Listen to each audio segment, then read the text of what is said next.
Hey guys, Luke here and welcome back to episode 13 of my FIFA 16 Swansea City career mode.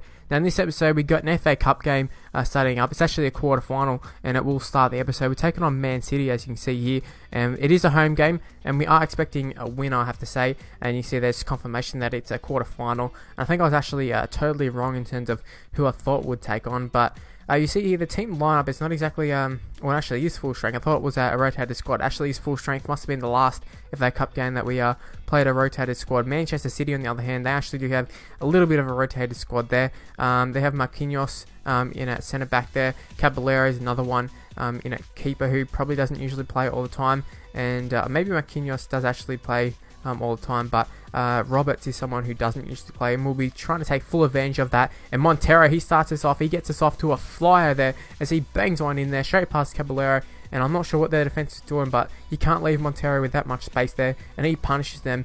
He's so fast and he's just so good for us, and I'm really happy to have Montero. I can't believe for most of the season he's been worried that he's going to be losing his spot, and that's actually a legitimate thing. He thought he was going to lose his spot. But it is going to be Manchester City on the attack here. It is Roberts, who we were talking about before, someone we're looking to exploit down that side, but he's actually doing a bit of damage himself. He's exploiting our defense.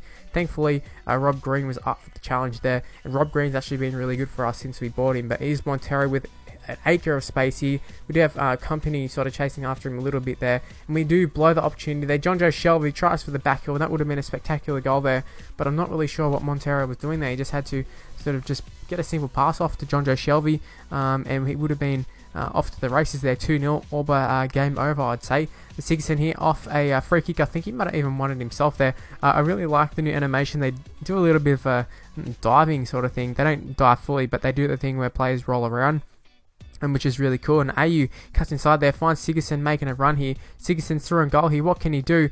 He picks out the wrong person. We're going for Gomes, who came off the bench, I believe, and you see Gomes in the action yet again there. I think it was Gabriel who came off, and obviously we're playing Gabriel because he came to us and asked to be played more. And he's actually been playing right here, as we see Sigurdsson lining up a free kick yet again, and yet again puts it over the crossbar. But it is a 1-0 win to us, and I just want to say that chance here before wasn't aiming for the back post, run. It's more aiming for the front post run or whatever, but I mean, in hindsight we should have just taken a shot, considering the first goal was from like a similar angle, and who would have known what would have happened. Keepers are pretty good, but sometimes they concede those little shitty goals, so Sigurdsson could have found himself on the board there. But a 1-0 win nonetheless is really good, and you can see there was a table. I didn't quite catch who we're taking on next, but from here on in it's going to be, you would think, some pretty hard games.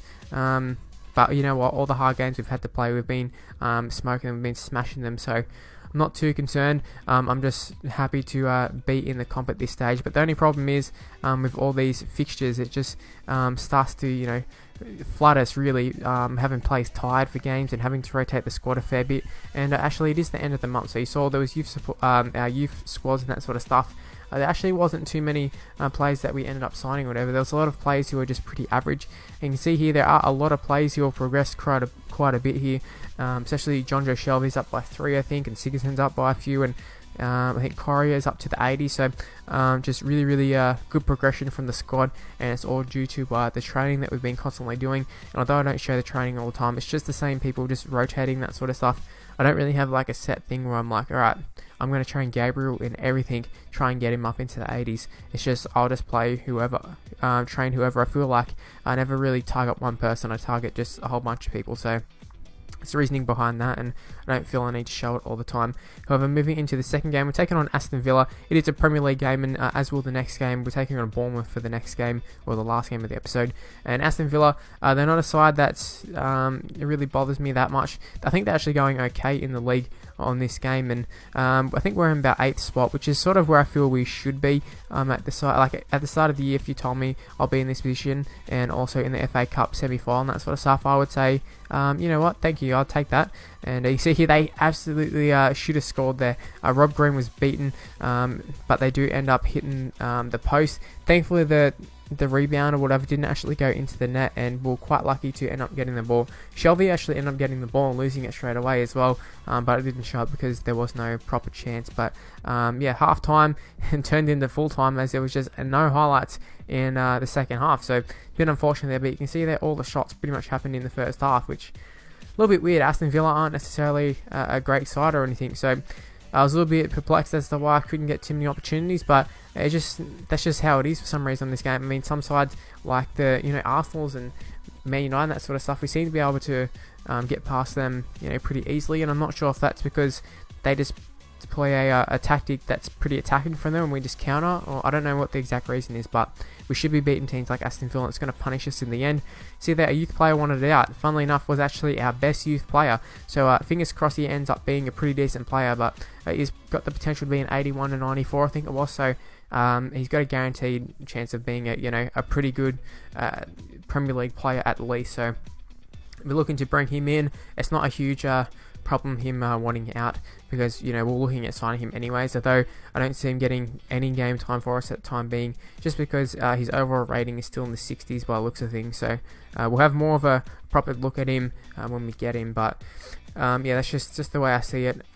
Like I said previous episodes ago, fingers crossed we actually get some pretty good skill moves and weak foot and that sort of stuff. Weak foot's the more important one, and work rates and that sort of stuff. But here we absolutely blow a chance there. Correa, he's actually been a really, really good goal scorer for us.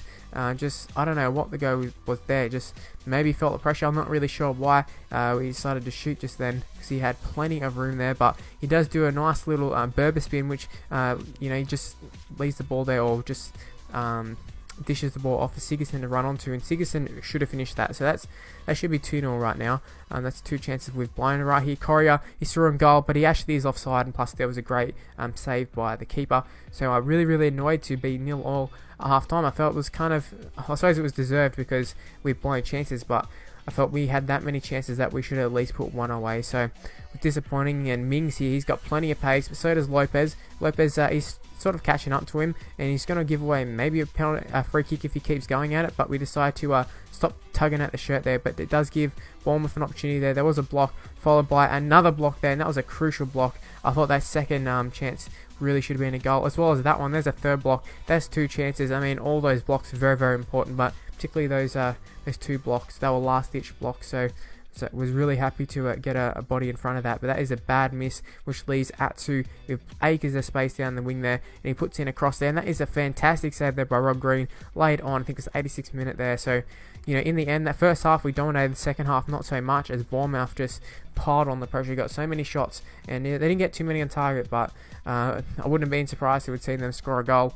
Those blocks were quite crucial as well. So was pretty happy to come up with a draw on that one, considering everything. You can see there, our youth squad is actually quite good coming to the end of the month there. It's actually really, really good, I've got to say. We got a lot of really nice prospects.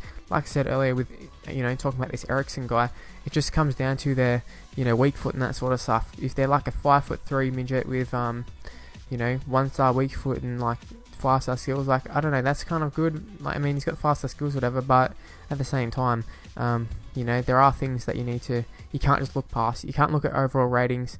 They're not everything. But here is Ericsson, and unfortunately 1-star weak foot as a winger. He's got 4-star skill moves, which is alright. He can play right wing and cam. Work rates aren't the greatest either, but 63 rated. We'll see how it progresses. But I was so disappointed to see that, see how he came out of the youth squad. But it is what it is, and we're just going to have to move on with that. Hopefully our other prospects are better. But anyways, that's where the video is going to end. Hope you did enjoy it. If you did, please leave a like, subscribe to my channel, follow me on Twitter at Mr. Luke on YT.